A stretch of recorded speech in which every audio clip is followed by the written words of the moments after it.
Hello, everyone, and welcome to Diaspora Doodles, where you have your favorite Nigerian teacher abroad bringing you news from the diaspora on people who have come into the diaspora through teaching and are here to inspire you with their story. Today, I've got an amazing Nigerian teacher. If you've been on my channel before, you would notice that I've got Jennifer back, but this time not just to tell us about education, to give us her own inspiring story. Oh, thank you. My name is Jennifer. I am a specialist teacher of SEN. I have been in the UK for a couple of years, very few years to be honest, but I teach here. I love it here. And the adventure is ever changing every day. Awesome. Now, can you tell us briefly how your journey into teaching started? My journey into teaching is a very funny one. I did not study anything teaching inclined when I was in uni. In fact, I studied estate management and I never for once practiced because I went into banking and finance immediately after youth service. I was in the banking industry for 11 years. Wow. And then, when you feel the passion dying, I decided a change. I needed a change. So yeah, banking and finance was left behind. And I decided to go into teaching, but I didn't know where to start. And you gave me the advice to volunteer in a school, which was what I did. I did that for 1 year. I wasn't paid, but that was where I learned to find the passion. You find your passion when there's no financial gain from it. So the passion is that spark you have that carries you past the monetary side. And I did. I found my passion for teaching. I found my passion in shaping children's lives. It was an international school in Port Harcourt, and I was there for a year. Then I decided, okay, I need to get qualified to teach because, yes, passion will carry you through the job, but passion will not get you through the door. So I went to register for a PGCE with the University of Sunderland. It was distant learning, and then COVID happened before I finished. It was an interesting thing. COVID changed the world. COVID changed my world. COVID turned everything upside down. Yeah. Wow. And then what happened after that? Do you know what? I want to ask you so many questions, but I'm just going to let you just carry on. Okay. COVID happened, and that was when I decided, because the plan I had for myself then was, when I get the PGCE, then I would do a master's, because I was still thinking, oh, it's all about the master's, it's all about that qualification. The master's in education will make up for the fact that I do not have a first degree in education. So yeah, the master's program started and I had to finish my PGCE. But because of COVID, I started the master's. So it was during my master's year that I finished my PGCE online. It was very interesting, because even up till now, I have supervisors look at my CV. You're like, oh, this course, we're supposed to do it for 1 year. Why is it that you did it for 2 years and you finished? It's the same year you finished your master's.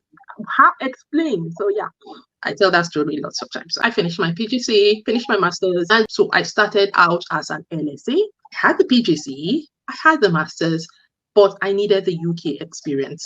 So I moved on to teaching assistant. So I did TA. I was a TA in a classroom in 2 different schools. Then from there, I now became a teacher. Wow. That was do you know what? I like it when I hear stories like this, because for me, I was not in education as well, as you know, but because I didn't have any mentor, so to speak, any role model, it was like I was just doing whack-a-mole, just jumping from one place to the other, trying to understand a pathway for myself. But I'm listening to your pathway now, and it sounds so logical. It was like it was all pre-planned. You left banking, you volunteered for a year to get the experience, then use that to get onto a PGCE, then use that to get onto a master's. But that was only because you wanted to do a master's. Could you have used the PGCE to start teaching immediately? I know now I could have, but then I didn't. When it's funny, when I was job hunting, I kept, I have a master's, and you could see the faces of the people who were interviewing me, the people who had courses to look at my CV. They were like, master's is a paper qualification. They were more interested in my PGCE than they were in my master's. But then masters were just like, okay, she's got it. put it down. That's Yes. not what we're focused on. They were more focused on my experience. They were more focused on my PGCE. So yes, I know better now. Yes. But do you have a QTS? People have asked me the same question because I have such passion and I find such joy in the job I do that people are like, oh yeah, you have a QTS. And I'm like, no, I do not. I'm on an access arrangement course, part of my job.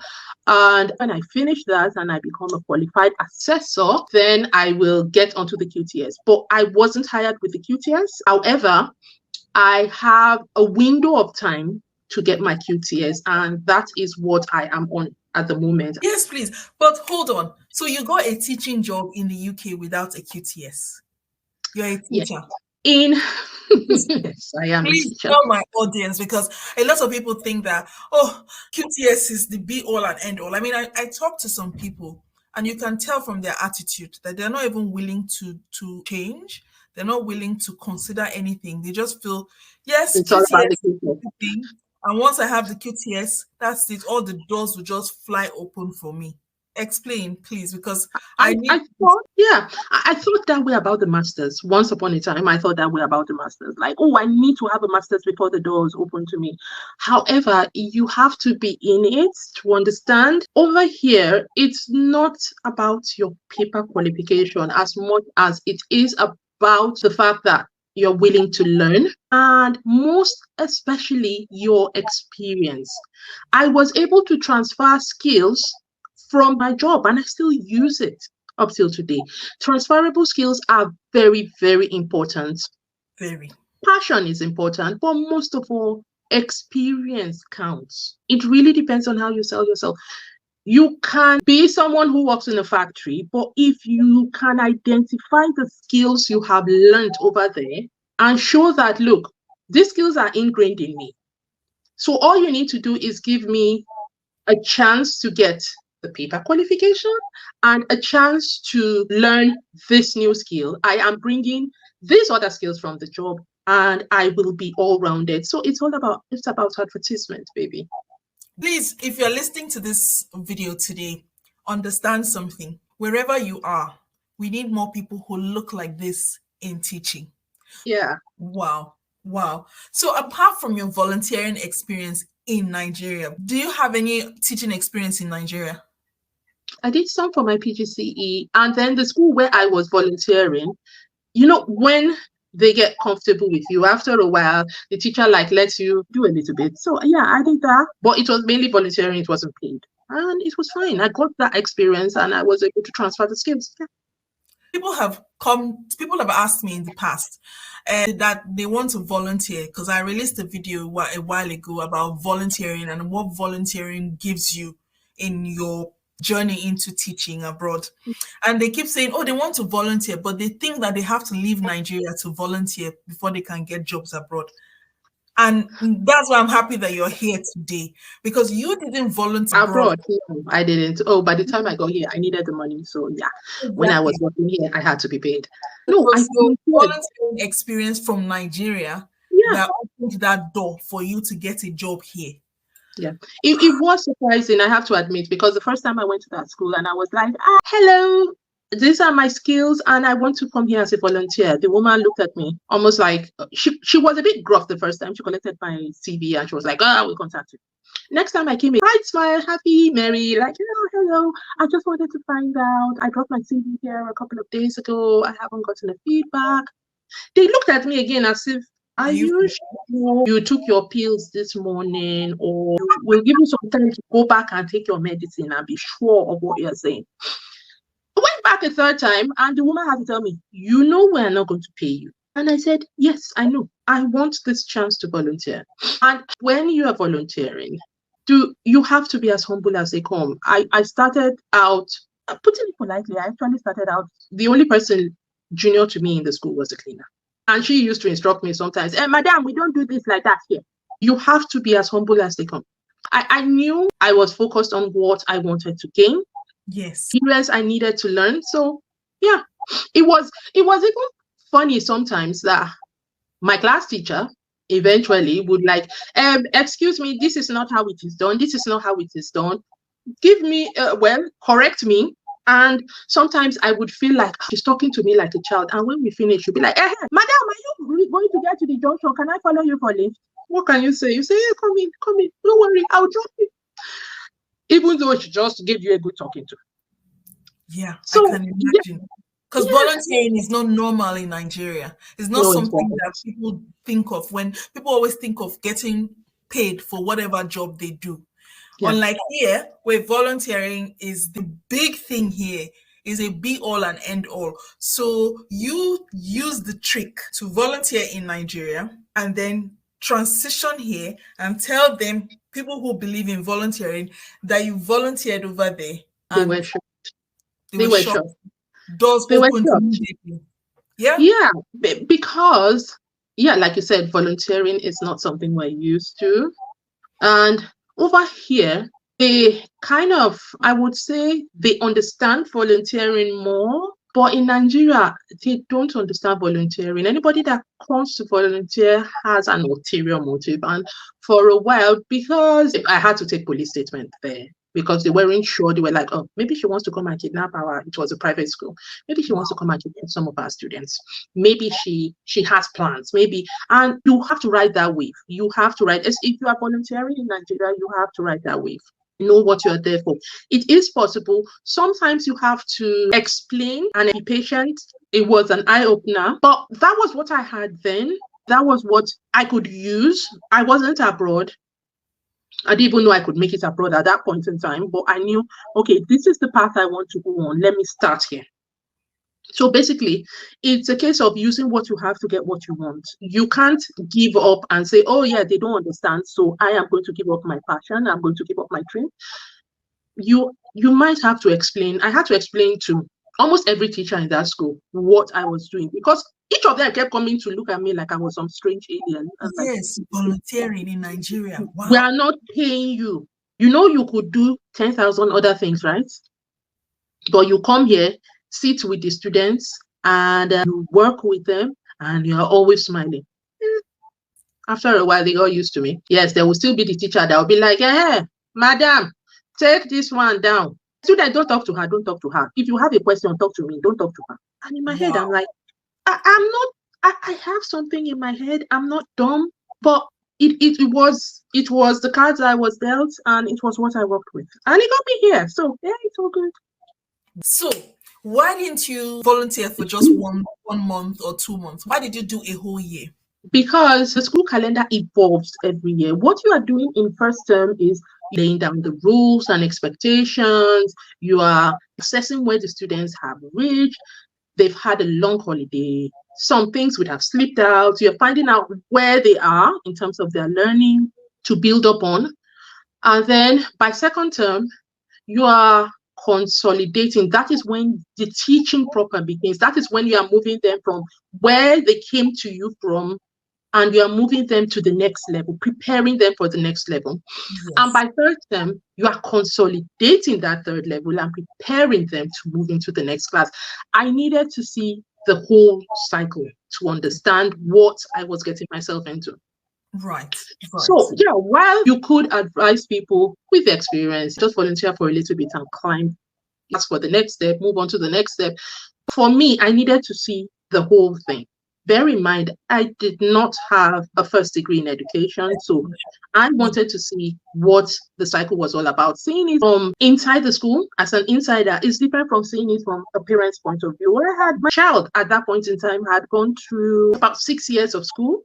I needed to see, as an insider, what teaching was all about as a teacher. Yes. So yes, I did stay a whole year.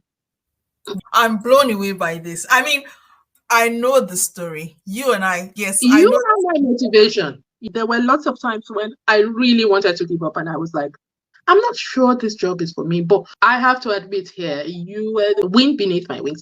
Yeah, because every time I wanted to give up, you kept inspiring me to still try this. Don't give up. It might look a little bit hard now, especially in the beginning when I volunteered, because I was like, oh, this woman that is talking to me like this, I know I'm smarter than her. Yes. why is she talking to me like this? And I remember I would come to you and I would lament, and you were very patient with me. You gave me a listening ear. Sometimes you gave me a sounding board, and I would talk and talk. And when I finished, you'd be like, it's okay. So, are you going tomorrow? And I'm like, I was weaving my mentoring magic over and it it. worked. It worked. I have to admit, it worked so well. Sometimes when I look back, I'm like, am I the one that did all this? But yes, Yes, I did. You inspired me. You made me apply for a teaching job and get a teaching job, even though I did not have a QTS. I am still there. I'm still there, and I am looking forward to finishing this course and getting a QTS, applying for and getting a QTS. I'm looking forward to it. It's an interesting thing. The horizon has so much activities planned for me. I can't wait. yes. I haven't told you this before. I am so proud of you. I'm so Oh, proud of thank you you. because when you left banking, everybody experiences that thing where you've left a profession where you've put over a decade of your life into, and now you're now switching careers into something else. And I felt you had everything that children who would look at you and look at your story would be inspired by. And you know me, all about the inspiration, about Yeah. us inspiring students so that when they see it, they can be it. I mean, I've changed careers myself. So for me, it was like, yes, come into teaching. And I could have asked you to do the teach first, but that would involve traveling. At the time, the children were younger. We wanted to keep them able and, you didn't want to change the environment. And I said, do you know what? Just volunteer in Nigeria. And that volunteering experience is the one that you've now used to transition into being a teacher here. Not just teacher, but Yeah. we'll save that for another video. And the, the most interesting side of teaching. Yes, and not just SEN, but we will talk about your department especially because Oh, it's a very special position you have. And guys, if you want to hear about her position, you have to tune into our next video where you can see how volunteering in Nigeria has now given her this coveted position in a school. And the school is not a small school, but I'm going to save that, like I said, for the next video. The course you are doing at the moment is an access course. And we know that it's not a course that everybody can access. It's an access course accessible by any and anybody. Not anybody can walk into this course. And you are doing it now. And I am so proud of it because I've tried to do this course myself. And they've not allowed me to do it. What are the differences you would notice from you when you were observing while you were volunteering and you working as a teacher in the UK at the moment? Okay, so you want me to compare? Yes, please. Ooh, that's like comparing day and night. The students are different, the teaching styles are different, the policies guiding are different. Over in Nigeria, even in the private sector, there is a need by all parents have that zeal that my child must be intellectually sound. And the teacher's job is to guide this intellectual child of mine to be the best they can be. Yes. It's a bit different over here. Over here, it's a case of my child is my child. You are a teacher. You will do the best by my child. I do not care about the 29 other students in the class. You will do the best by my child. However, you will not stress my child. If you are stressing my child, then you are not doing your job. Your job is to make my child the best they can be in the most comfortable way possible. Okay, like my son's primary school in Nigeria, the last year before we left the country, they sent a message and they were like, oh, we have started using manual punishment on the children. And I was like, manual punishment? And they said, yeah, we will use the cane on children who are disobedient. And I was like, what? I went into the school and I asked them, people are going forward. At least then I had experience. I had volunteered. I was already on my GC journey. So I had some backing. The school I was volunteering in didn't used to do this. So why are you doing this? And they were both private schools. And they were like, oh no, we had parents that told us that we should start caning their children when they are naughty. And I was like, don't you ever dare do it to my child. No. Now, compare that with the UK here, where if you stress a child, even if you are like, when you feel you are putting in quote pressure on the child for the child to be better. Like, no, how can you get 7/10? That is not acceptable. I mean, what happened to the other 3 marks? Why did you let the other 3 marks slip away? That is stressing the child.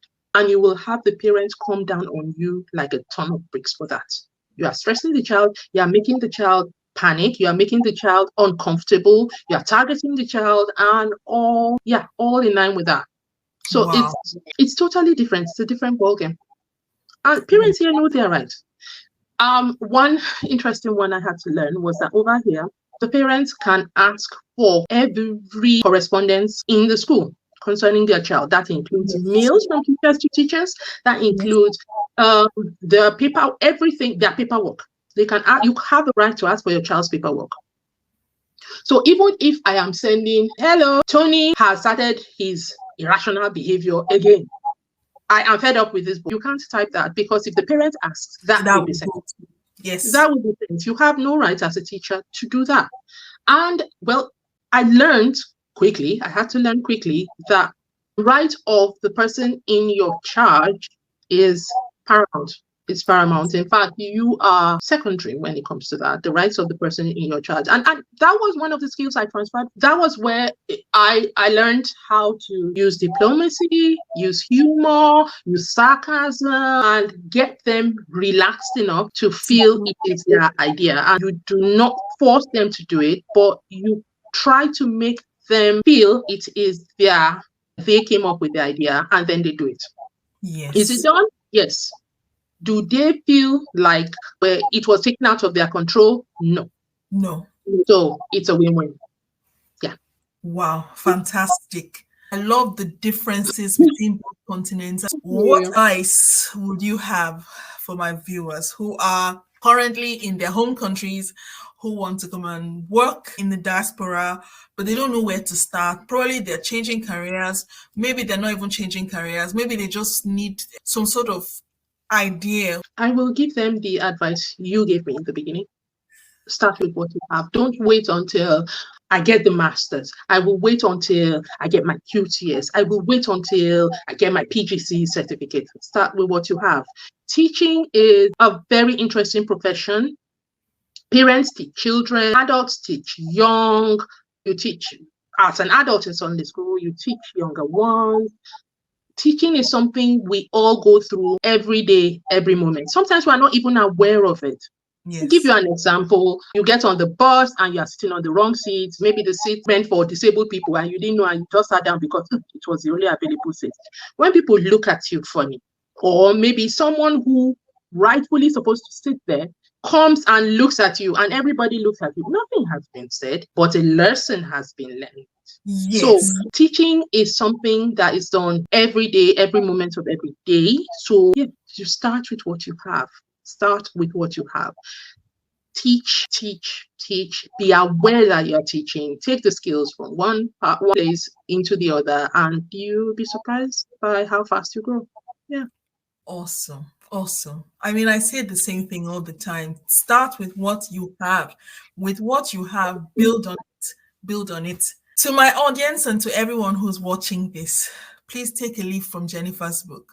She had no single experience. You cannot find her name anywhere in a Nigerian journal that she was a teacher in Nigeria.